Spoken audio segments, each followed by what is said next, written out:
Good evening, and thank you for joining us. The city of Lubbock has a budget and property tax rate approved for next year, but it didn't come without another attempt by the mayor to persuade the council to follow his lead. KCBD News Channel 11's Case Wilbanks joins us with the update and what it means for your tax bill. Case?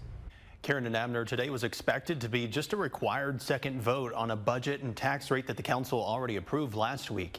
However, the mayor brought to the council another proposal of his using the no new revenue tax rate that he's advocated for. Some council members seemed caught by surprise. Mayor Pro Tem Christy Martinez Garcia asked for time to review the changes he made to his proposed budget. Dr. Jennifer Wilson, whose budget and tax rate passed last week, again asked about where the mayor would find the revenue to fund parts of his budget if the city does not collect any more revenue than last year. My biggest concern with this is that we're using reserves, which we save for every year to continue adding on street maintenance. And so we're dipping into a savings account for recurring level expenses over and over. And I just don't think that's financially responsible. Mayor McBrayer argued that his budget would maintain proper reserves and said he tried to compromise with changes, but he continued his vow to not raise taxes.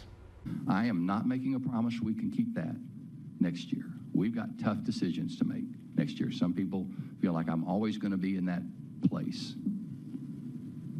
I may not be able to be there next year. I'm just having to tell people already, we've got tough choices to make next year. David Glasheen moved to essentially approve the mayor's budget. However, a majority of the council gave final approval to Dr. Wilson's, but the tax rate failed, prompting the council to table it until the end of the meeting. They took it back up, and it passed 5-2. Here's how that approved tax rate impacts the average homeowner. It's about 47 cents per $100 valuation. That would increase taxes by about $15 a year. Mayor McBrayer proposed using that no new revenue rate, about 46 cents.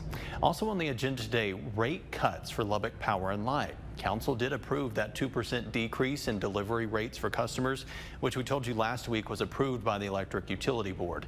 That rate reduction will take effect November 1st. Karen and Abner. Thank you, Case.